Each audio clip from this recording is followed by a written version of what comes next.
కేంద్రాలకు వచ్చి కొనుగోలు కేంద్రాల్లో రోజుల తరబడి ఎదురు చూస్తున్నటువంటి పరిస్థితి. ఇవాళ ఒక 4 లక్షల మెట్రిక్ టన్నుల ధాన్యం కొనుగోలు కేంద్రాల్లో రోజుల తరబడి పెండింగ్ లో ఉంది. కొన్నటువంటి ధాన్యం 1 లక్ష మెట్రిక్ టన్నులు మిల్లులకు పంపడానికి లారీలు లేక మిల్లులు దించుకోక 1 లక్ష మెట్రిక్ టన్నులు మధ్యలో మిగిలిపోయింది. అంటే ఎంత ఉదాసీనంగా ఈ ప్రభుత్వం ఉంది, రైతుల పట్ల ఎంత నిర్లక్ష్యంగా ఈ ప్రభుత్వం వ్యవహరిస్తుందనడానికి ఇది స్పష్టమైనటువంటి ఉదాహరణ. అంటే పెట్టుబడి సాయం అందించడంలో జాప్యం. మీకు తెలుసు, వానకాలం రైతు బంధు అయితే గొట్టిండ్రు, యాసంగి రైతు బంధు ఇవాళటికి 3 ఎకరాలకు కూడా వేయలేదు. ఇవాళ గౌరవనీయులైన ఉప ముఖ్యమంత్రి గారు చాలా గొప్పగా చెప్పేసిండు. ఏమంటుండో, మేము పెట్టుబడి సాయం కోసం బడ్జెట్లో 18,000 కోట్లు పెట్టినాం, ఏడాదంతా ఇస్తాం, మెల్లగా ఇస్తాం, ఏడాదంతా ఇస్తారట. ఎప్పుడు పెట్టుబడి సాయం అంటే ఎప్పుడు ఇవ్వాలి? పంటకు పెట్టుబడి సహాయం, విత్తనాలు కొనుక్కోవడానికో నాట్లు పడడానికంటే ముందు ఇవ్వాలి. కోతలైపోయినా యాసంగి పెట్టుబడి సాయం ఇవ్వలేదు ఉప ముఖ్యమంత్రి గారు. ఇలా ఖమ్మంలో చెప్తున్నాడు ఆయన గారు, మెల్లగా ఇస్తారట. మీరు కాంగ్రెస్ పార్టీ మేనిఫెస్టోలో ఏం పెట్టారు? కేసీఆర్ 10,000 ఇచ్చిండు, మేము 15,000 ఇస్తాం. ఆ 15,000 కూడా పంట సీజన్ ప్రారంభం కాకముందే రైతుల ఖాతాల్లో వేస్తామన్నాడు. ఇప్పుడు పంట సీజన్ ప్రారంభం కాదు, పంట సీజన్ అయిపోయింది, అయినా కూడా ఇంకా ఖాతాల్లో డబ్బులు పడలే. ఓడదాటదాకా ఓడమల్లప్ప, ఓడదాటినాక బోడమల్లప్ప. ఇది ఇంకా అసెంబ్లీ బడ్జెట్ స్పీచ్లో చెప్పింది ఈ డైలాగ్ బట్టి విక్రమార్క గారు. ఇది నీకే వర్తిస్తుంది విక్రమార్క గారు. మొన్నటి బడ్జెట్ సమావేశాల్లో బడ్జెట్ స్పీచ్లో ఈ కథ చెప్పిండు. ఓడదాటినాక ఓడమల్లప్ప అంటే బోడదాటినాక బోడమల్లప్ప అని, ఓడదాటినాక బోడమల్లప్ప అని కథ చెప్పిండు. ఇది ఎవరికి వర్తిస్తుంది బట్టి గారు? నీకే వర్తిస్తుంది. నీ మేనిఫెస్టో తీసి చూసుకో. పంట పెట్టుబడి సాయం రైతులకు అందించడంలో జాప్యం, కొనుగోలు కేంద్రాల్లో ధాన్యం కొనుగోలు చేయడంలో జాప్యం, కొన్న ధాన్యాన్ని మిల్లులకు తరలించడంలో జాప్యం, గన్నీ బ్యాగులను సమకూర్చడంలో జాప్యం, రైతులకు సకాలంలో 48 గంటల్లో డబ్బులేస్తామని చెప్పి చెల్లించడంలో జాప్యం, ధాన్యాన్ని లారీలు ఎక్కించడానికి హమాలీలు లేరు, హమాలీలను సమకూర్చడంలో వైఫల్యం, కొనుగోలు కేంద్రాల్లో కనీస సౌకర్యాలు, త్రాగునీరు గాని వడదెబ్బ తగలకుండా నీడను కలిగించడంలో ప్రభుత్వ వైఫల్యం, గన్నీ బ్యాగులు సకాలంలో సమకూర్చడంలో వైఫల్యం, గొప్పగా చెప్పిన బోనస్ ను అందించడంలో ఘోర వైఫల్యం. అంటే మొత్తంగా కూడా అంతా బోగస్. ముఖ్యమంత్రి గారు పోయిన అసెంబ్లీ సమావేశాల్లో మాట్లాడుతూ మా ప్రభుత్వంలో తరుగే తీయడం లేదు, అసలు తరుగు ప్రశ్నే లేదు మా ప్రభుత్వంలో అని చాలా గొప్పగా అసెంబ్లీలో భారీ డైలాగులు కొట్టిండ్రు. ములుగు జిల్లా గోవిందరావుపేట మండలంలో ఒక జట్టి రాజు అనే ఒక రైతు 10 కిలోల తరుగు తీస్తున్నారని ఆత్మహత్యా యత్నం చేసుకున్నాడు. క్వింటాల్కు 10 కిలోల తరుగు తీస్తున్నారు. రేవంత్ రెడ్డి చెప్తాడు అసలు తరిగే తీస్తలేరు మా ప్రభుత్వంలోనే అసెంబ్లీలో చెప్తాడు. ములుగు జిల్లా సీతక్క గారి నియోజకవర్గం గోవిందరావుపేట మండల కేంద్రం, అదే గ్రామంలో జట్టి రాజు అనే రైతు 10 కిలోల తరుగు తీస్తుంటే పురుగుల మందు దాగి ఆత్మహత్య చేసుకునే ప్రయత్నం చేసిండ్రు. ఇవాళ రాష్ట్ర వ్యాప్తంగా కూడా మీరు చూస్తే ఇవాళ రాష్ట్ర వ్యాప్తంగా చూస్తే తరుగు పేరుతో రైతులకు అన్యాయం జరుగుతుందని చెప్పి ఇలా అనేక చోట్ల ధర్నాలు జరుగుతూ ఉన్నాయి. సకాలంలో వడ్లు కొనడం లేదు, మొలకెత్తుతున్నాయి. మొన్న నా నియోజకవర్గం ఇరుకోడు గ్రామంలో నేను వెళ్తే వడ్లు వర్షం పడి ప్రభుత్వం కొనకపోవడం వల్ల మొత్తం మొలకలెత్తినాయి. మొలకలెత్తి రైతులు అసలు 600-700 క్వింటాలకు ప్రైవేట్ వాళ్ళకు అమ్ముకుంటున్న పరిస్థితి. అంత దారుణమైన పరిస్థితి క్షేత్రస్థాయిలో ఉంది. ఇవాళ కొనుగోలు కేంద్రంలో కొన్న వడ్లు కూడా సకాలంలో తరలించక సంచులు తడిచిపోతున్నాయి. 3-4 రోజులు కొనుగోలు కేంద్రంలో, అసలు వారం 10 రోజులు అవుతుంది, కొన్నాక కూడా 3-4 రోజుల దాకా మిల్లులు దించుకోవడం లేదు. అంటే ఒక్కొక్క రైతు 10 రోజులు ఉంటుండు కళ్ళంలా. వడ్లు తెచ్చినప్పటి నుంచి మిల్లులో దించే వరకు 10 రోజులు పడిగాపులు గాయాల్సి వస్తా ఉంది. మరి బాయికాడ బర్రేం కావాలి, దుడ్డేం కావాలి, మళ్ళీ వానకాలం వర్షాలు పడుతున్నాయి, వర్షాకాలానికి రైతు సమాయత్తం కావాలన్నా వద్దా? 10 రోజులు పండించిన ధాన్యాన్ని అమ్ముకోవడానికి కళ్ళాల్లో రైతులు వేచి చూడాల్సిన పరిస్థితి ఏర్పడితే ఏంటి? ఎందుకంటే ఇక్కడ వడ్లు ఆరబెట్టడానికి, వడ్లు కొనడానికి వారం రోజులు పడుతుంది. మళ్ళీ లోడ్ అయినాక రైస్ మిల్లులో దించుకోవడానికి 2 రోజులు 3 రోజులు పడతా ఉంది. రైస్ మిల్లులో దిగి రైతు సంతకం పెట్టేదాకా అక్కడ ఉండాల్సి వస్తుంది. 10 రోజులు రైతు తాము పండించిన పంట అమ్ముకోవడానికి ఈ ప్రభుత్వంలో ఇబ్బందులు పడాల్సినటువంటి పరిస్థితి ఏర్పడతా ఉంది. ముఖ్యంగా ఈ ప్రభుత్వం చాలా విషయాలు చెప్తా ఉంటారు. మాటలు ఘనం, చేతలు శూన్యం. ఈరోజు కొనుగోలు కేంద్రాల్లో కనీస వసతులు లేకపోవడం వల్ల, నీడ లేకపోవడం వల్ల, త్రాగునీటి వసతి లేకపోవడం వల్ల, రోజుల తరబడి ఎండలో ఉండడం వల్ల పిట్టల్లాగా రైతులు చనిపోతా ఉన్నారు. నిన్న మహబూబాబాద్ జిల్లా పోచంపల్లి గ్రామంలో గొగులోతు కిషన్ అనే రైతు నిన్న కూడా చనిపోవడం జరిగింది. ఇలా గొగులోత్ కిషన్ ఎందుకు చనిపోయిండు? రోజుల తరబడి అక్కడ ఉండి గొగులోత్ కిషన్ రోజుల తరబడి ఆ పంట అమ్ముకోవడానికి కొనుగోలు కేంద్రంలో ఉండి తీవ్రమైన వడదెబ్బకు లోనైపోయి గొగులోత్ కిషన్ గారు నిన్న మహబూబాబాద్ జిల్లాలో చనిపోవడం జరిగింది. అదేవిధంగా 15th ఏప్రిల్లో జగిత్యాల జిల్లాలో ధారూరు గ్రామంలో వడదెబ్బ దాకి జలపతి రెడ్డి అనేటువంటి రైతు కొనుగోలు కేంద్రంలోనే వడ్ల కుప్ప మీదనే చనిపోయినటువంటి పరిస్థితి. అదేవిధంగా ఏప్రిల్ 21వ తేదీ మహబూబాబాద్ జిల్లా తొర్రూరు గ్రామంలో ప్రేమలత గారు, మహిళా రైతు, హనుమాన్ల ప్రేమలత గారు మహిళా రైతు వడదెబ్బ తగిలి తొర్రూరులో వారు వడ్ల కుప్ప మీదనే చనిపోయినటువంటి పరిస్థితి.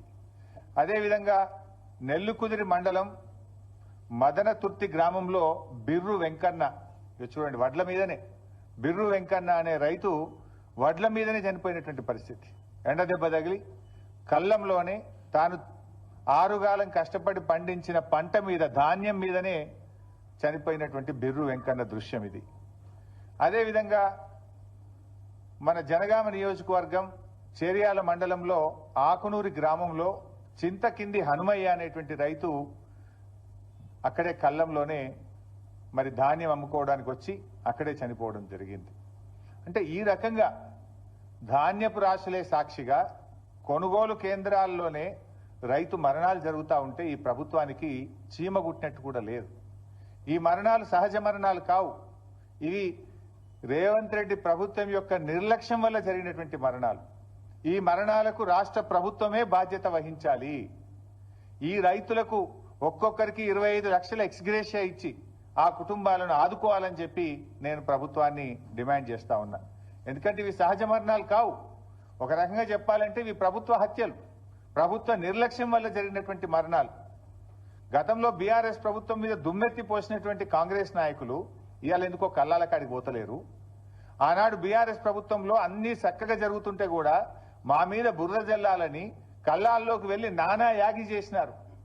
ఇలా ముఖ్యమంత్రి పట్టించుకోడు, మంత్రులు కల్లాల కాడికి పోరు, ఎక్కడ రివ్యూ చేయడానికి వీళ్ళకి టైమే దొరకలేదు. రైతులంటే వీళ్ళకి ప్రేమే లేదు ఈ ప్రభుత్వానికి. అంటే రైతుల పట్ల కాంగ్రెస్ ప్రభుత్వం చూపుతున్నటువంటి నిర్లక్ష్యం ఇవాళ వారి ప్రాణాల మీదకి వచ్చినటువంటి పరిస్థితి. ప్రభుత్వం అసలు రివ్యూ లేకుండా మొద్దు నిద్రపోతున్నటువంటి పరిస్థితి. ముఖ్యంగా ఇవాళ ఈ ప్రభుత్వం ఏ విషయంలో మీరు రైతుల విషయంలో గమనిస్తే వానకాలం ముఖ్యమంత్రి ఏమో ఈజ్ బిజీ విత్ అందాల పోటీల రివ్యూలు. ఎక్కడ పెట్టా ఆ రివ్యూ కూడా? Police command and control room లో. ఆ పోలీసు వాళ్ళని కూడా పనిచేసుకోనియకుండా సెక్రటరేట్ ఓడిన గారు అయితే జూబ్లీ హిల్స్ ప్యాలెస్, లేకపోతే పోలీస్ కమాండ్ కంట్రోల్ రూమ్. నెల రోజులకు ఒక్కసారి కూడా సెక్రటరేట్ ముఖం చూస్తలేడు. ఇవాళ ఆ పోలీస్ కమాండ్ కంట్రోల్ రూమ్ లో అందాల పోటీల మీద రివ్యూ పెడుతున్నావు కదా రేవంత్ రెడ్డి గారు. మరి రైతులకు రైతు బంధు అందిందా లేదా అని ఎందుకో రివ్యూ పెట్టవు? వానకాలం రైతు బంధు ఎగబెట్టివి, యాసంగి రైతు బంధు సగం మంది కూడా అయిపోతివి. రుణమాఫీ అందిందా లేదా? 42,000 కోట్లు రుణమాఫీ ఇస్తామని చెప్పి కాంగ్రెస్ పార్టీ అసెంబ్లీలో బడ్జెట్ ప్రసంగంలో చెప్పి ఎన్నికల సమయంలో హామీ ఇచ్చినవు. మరి అసెంబ్లీలో బడ్జెట్లో చెప్పిన రుణమాఫీ 42,000 కోట్లు అయిందా లేదా అని రివ్యూ చేయడానికి నీకు సమయం దొరకలేదా రేవంత్ రెడ్డి గారు? కేసీఆర్ గారు రైతు బీమాను దేశములోనే ప్రపంచంలో ఎవరు చేయని పని రైతు బీమాని తెచ్చి రైతులకు భరోసాని ఇచ్చిండు, ధైర్యాన్ని ఇచ్చిండు. ఇవాళ మీరు ఇంతవరకు ఫిబ్రవరిలో కట్టాల్సిన రైతు బీమా పైసలు మే నెల వచ్చినా రైతు బీమా పైసలు కట్టలే. ఇవాళ మార్చ్, ఏప్రిల్, మేలో చనిపోయిన రైతులకు రైతు బీమా డబ్బులు రావడం లేదు. దీన్ని రివ్యూ చేయడానికి రేవంత్ రెడ్డి గారు మీకు సమయం లేదా అని నేను అడుగుతా ఉన్నా. ఈ వడ్లు కొంటలేరు, వడ్ల కుప్పల మీద రైతులు పిట్టల్లాగా రాలిపోతుంటే దీని మీద రివ్యూ చేయడానికి మీకు సమయం లేదా అని నేను అడుగుతా ఉన్నా. 4,000 కోట్లు వడ్లు కొన్న రైతులకు డబ్బులు రావడం లేదు, గొప్పగా చెప్పిన 512 కోట్ల బోనస్ రావడం లేదు. ఇవి ఎందుకు పట్టలేవు రైతులకు? 48 గంటల్లో కేసీఆర్ ఇచ్చినప్పుడు మీరు ఎందుకు ఇయ్యలేకపోతుండ్రో రివ్యూ చేసుకోవడానికి మీకు సమయం లేదా రేవంత్ రెడ్డి గారు? అందాల పోటీల మీద ఉన్న శ్రద్ధ రైతుల మీద మీకు ఎందుకు లేదు అని నేను సూటిగా ప్రశ్నిస్తా ఉన్నా. ఇలా అనేక చోట్ల నేనేమి రాజకీయంగా చెప్తున్నటువంటి విషయం అంతకంటే కాదు. ఇవాళ ఉదయం నుంచి ఇలా జూపల్లి గారి నియోజకవర్గం కొల్లాపూర్లో తడిసిన ధాన్యాన్ని కొనాలని రైతులు రోడ్డెక్కినారు. వాళ్ళని పట్టించుకునే నాతులు లేరు. తరుగు పేరిట కిలోల కొద్ది 4 కిలోలు 5 కిలోలు తీస్తుండ్రని చెప్పి ఇవాళ కొల్లాపూర్లో వాళ్ళు ధర్నా చేసిండ్రు. నాగర్ కర్నూలు జిల్లా పెంటపల్లి మండలం జటప్రోలులో ఇలా తడిసిన ధాన్యాన్ని కొనండి, మొలకలెత్తుతున్నాయి అని చెప్పి ధర్నా చేసిండ్రు. 4 కిలోలు 5 కిలోలు ఎక్కువ పెడుతున్నారు, మాకు బస్తా మీద 5 కిలోలు తీస్తే క్వింటాల్ మీద 10 కిలోలు పోతుంది అని చెప్పి జగిత్యాలలో రైతులు ఇవాళ రోడ్డెక్కి ధర్నా చేసిండ్రు. అదేవిధంగా సిరిసిల్ల జిల్లాలో తంగలపల్లి మండలం జిల్లెల గ్రామంలో వడ్లు కొనుగోలు చేయడం లేదని సిరిసిల్ల సిద్దిపేట హైవే మీద రాస్తా రోకో చేసిండ్రు. అదేవిధంగా సన్నవడ్లు కొంటలేరు, 2 నెలల నుంచి సన్నవడ్లు అమ్ముకోవడానికి కళ్ళంలో వడ్లు పోసి ఎదురు చూస్తున్నామని చెప్పి రాస్తా రోకో చేసినారు.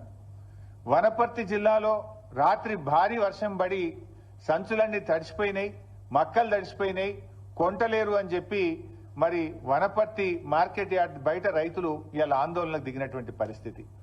మా ఈశ్వరన్న గారు నియోజకవర్గం ధర్మపురిలో రాయపట్నంలో కూడా అక్కడ వడ్లు కొనడం లేదని చెప్పి ధర్నా చేసి కంప్లైంట్ ఇస్తే అక్కడ సీఈఓ ప్రభాకర్ కు నోటీసులు జారీ అయినటువంటి పరిస్థితి. అదేవిధంగా ఖానాపూర్ ఆదిలాబాద్ జిల్లా ఖానాపూర్ మండలం ఏర్వచింతల గ్రామంలో 4 కిలోలు 5 కిలోలు ఎక్కువ జోపుతున్నారు, రైతులకు తరుగు పేరు మీద తాలు పేరు మీద తీస్తున్నారని చెప్పి పిఏసిఎస్ నిర్వాహకులను రూమ్లో వేసి తాళాలు వేసింది. ఇవాళ అంటే రాష్ట్రంలో ఈ జిల్లా ఆ జిల్లా కాదు, రాష్ట్రం అంతా కూడా ఈ సమస్య ఉంటే ప్రభుత్వం ఎందుకు మొద్దు నిద్రపోతా ఉంది? ఏదో అంటే చూడు, రోమ్ దగలబడుతుంటే ఫీడేలు వాయించుకున్న నీరో చక్రవర్తి లాగా రైతులు చనిపోతుంటే, రైతులు ఆత్మహత్య చేసుకుంటే, రైతులు రోజుల తరబడి పడిగాపులు కాస్తుంటే, రైతులు ఎండకు ఎండి వానకు తడిచిపోతుంటే మన ముఖ్యమంత్రి రేవంత్ రెడ్డి గారు ఏదో జూబ్లీ హిల్స్ ప్యాలెస్ చక్రవర్తి గారు మాత్రం అందాల పోటీల రివ్యూలు ఢిల్లీ ట్రిప్పుల్లో బిజీగా ఉన్నారు. ఇదా రైతుల పట్ల మీకు ప్రేమ? మీకు ఓట్లేసి మిమ్మల్ని అధికారంలోకి తెచ్చి మిమ్మల్ని నమ్మి నువ్వు ఒకటేనాడు 2 లక్షల పైన రుణమాఫీ చేస్తా అని, 15,000 రైతు బంధు ఇస్తా అని, అన్ని పంటలకు బోనస్ ఇస్తా అని, పంటల బీమా తెస్తా అని ఒక్కటన్నా వరంగల్ డిక్లరేషన్ లోని ఒక్కటన్నా నువ్వు అమలు చేసినవా రేవంత్ రెడ్డి అని నేను అడుగుతా ఉన్నా. రాహుల్ గాంధీ ఆయనే వచ్చి ఆ డిక్లరేషన్ ను వరంగల్లో విడుదల చేసిండు. ఆయన అడగడు, ఈయన అమలు చేయడు.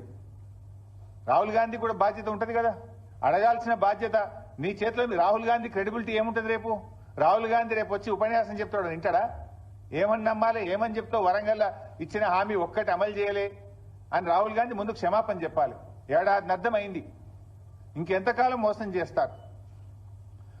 ఇచ్చిన హామీలు అమలు చేయమంటే రేవంత్ రెడ్డి గారు నన్ను ఢిల్లీకి పోతే చెప్పులు ఎత్తుకుపోయడం లెక్క చూస్తురు, నాకు అప్పు పుట్టలేదు అని రేవంత్ రెడ్డి గారు మాట్లాడతారు. ఇవాళ పరిస్థితి ఏంటంటే ఆఖరికి పాకిస్తాన్ నమ్మి అప్పిస్తున్నారు తప్ప రేవంత్ రెడ్డిని నమ్మి ఎవడు అప్పిస్తలేడు. నిన్న కూడా ఏదో పేపర్లు చూస్తే పాకిస్తాన్కి అప్పించినట్టు కనబడ్డది. అంటే నీ పరిస్థితి అట్లా తయారైపోయింది. ఏంది అసలు నువ్వు? నీకు పాలన చేతగాక, నీ ప్రజెంటేషన్ సరిగా లేక, నువ్వు ప్రతిపక్షం మీద బురద జల్లబోయి నువ్వు తీసుకున్న గోతులే నువ్వే పడ్డావు. ఇప్పుడు ప్రభుత్వాన్ని నడపడం అంటే ప్రతిపక్షాల మీద దుమ్మెత్తి పోసినంత సులువు కాదు రేవంత్ రెడ్డి గారు. ఇప్పటికైనా పాలన మీద దృష్టి పెట్టు, రైతుల కష్టాలు తీర్చాలని చెప్పి నేను రేవంత్ రెడ్డి గారిని కోరుతా ఉన్నా. తక్షణమే ముఖ్యమంత్రి గారు రివ్యూ చేసి ధాన్యం కొనుగోళ్లను వేగవంతం చేయండి. నిన్న వర్షం పడ్డది, ఇవాళ రేపు కూడా వర్షాలు ఉన్నాయని వాతావరణ శాఖ చెప్తా ఉన్నారు. తడిసిన ధాన్యాన్ని కూడా రైతులకు ఇబ్బంది కలగకుండా అధికారులందరినీ కూడా తహసీల్దార్లను, ఆర్డీఓను, డిఎం సివిల్ సప్లైను, జాయింట్ కలెక్టర్లను క్షేత్రస్థాయిలో పంపించి మంత్రులు కూడా క్షేత్రస్థాయిలో వెళ్లి తడిసిన ధాన్యాన్ని వెంటనే కొనుగోలు చేసి రైతులకు నష్టం జరగకుండా చూడండి. అసెంబ్లీలో ఉపన్యాసాలు ఇచ్చుడు కాదు, తరుగు తాలు పేరు మీద 5 కిలోల నుంచి 10 కిలోల వరకు రైతుల దగ్గర క్వింటాల్కు కట్ చేస్తా ఉన్నారు కనుక దాన్ని రివ్యూ చేసి తాలు తరుగు లేకుండా కొనుగోలు జరిగే విధంగా రేవంత్ రెడ్డి గారు చర్యలు తీసుకోవాలని చెప్పి మేము డిమాండ్ చేస్తా ఉన్నాం. ఒకవేళ ప్రభుత్వం స్పందించకపోతే బీఆర్ఎస్ పార్టీ పక్షాన పెద్ద ఎత్తున కార్యాచరణ సిద్ధం చేసుకొని బీఆర్ఎస్ పార్టీ రైతుల పక్షాన పోరాటం చేస్తుందని చెప్పి కూడా ఈ ప్రభుత్వాన్ని హెచ్చరిస్తా ఉన్నాం. Thank you.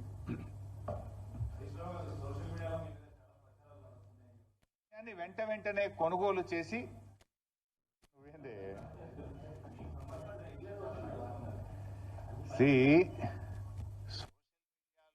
వార్తల మీద ట్విట్టర్లో ఖండించిన 1, 2 చివరికి మా నాయకులు దాసోజు శ్రవణ్ గారు, ఎర్రోల శ్రీనివాస్ గారికి చెప్పి పోలీస్ స్టేషన్లో కంప్లైంట్ కూడా ఇచ్చి ఆ కంప్లైంట్ ను కూడా నా ట్విట్టర్లో పోస్ట్ చేసి ఇటువంటి ఫేక్ ప్రచారం నమ్మొద్దని తక్షణమే డీజీపీ గారు వీళ్ళ మీద చర్యలు తీసుకోవాలని చెప్పి కూడా నేను రాష్ట్ర డీజీపీ గారిని కోరిన విషయం కూడా మీ అందరికి తెలిసిందే కదా. ఏం రఘు గారు?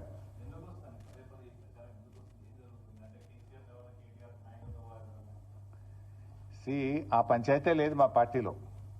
నేను చాలా సార్లు కూడా చెప్పాను, మీరందరూ కూడా చూసింటారు. ఒక్కసారి కాదు, కొన్ని 100 సార్లు చెప్పుంటాను. ఇవాళ కేసీఆర్ గారు మా పార్టీ అధ్యక్షుడు, ఆయన యొక్క ఆదేశాలను తూచా తప్పకుండా పాటించే ఒక క్రమశిక్షణ కలిగిన కార్యకర్త హరీష్ రావు అని చెప్పిన. ఇది బహుశా 100 సభల్లో చెప్పినా, టీవీ డిస్కషన్స్ లో చెప్పినా, ప్రెస్ మీట్లలో చెప్పినా, చిట్చాట్ లో చెప్పినా, అనేక సందర్భాల్లో కూడా చెప్పిన. సో మీరు అన్నట్టు కేటీఆర్ గారికి నాయకత్వం అప్పచెప్తే స్వాగతిస్తాను. డెఫినెట్ గా ఐ కోఆపరేట్.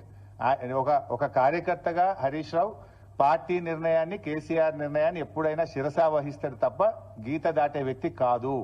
ఇది నా 25 ఏళ్ల రాజకీయ ప్రస్థానం చూపిస్తుంది. 25 ఏళ్ల నుంచి నేను బీఆర్ఎస్ పార్టీలో ఉన్నాను. పార్టీ జెండా పుట్టుక నుంచి ఈ రోజు వరకు కేసీఆర్ గారి అడుగుజాడల్లో వారి సూచనలకు అనుగుణంగా పనిచేసేటువంటి ఒక కార్యకర్తగా హరీష్ రావు పనిచేసిండు, రేపు కూడా చేస్తాడు.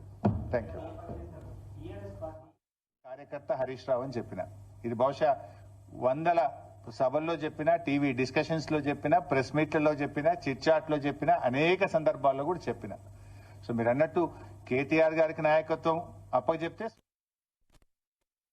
KCR, whatever KCR says Harish Rao will follow it. That's all. గీత దాటే వ్యక్తి కాదు. ఇది నా 25 ఏళ్ల రాజకీయ ప్రస్థానం చూపిస్తుంది. 25 ఏళ్ల నుంచి నేను బీఆర్ఎస్ పార్టీలో ఉన్నాను. పార్టీ జెండా పుట్టుక నుంచి ఈ రోజు వరకు కేసీఆర్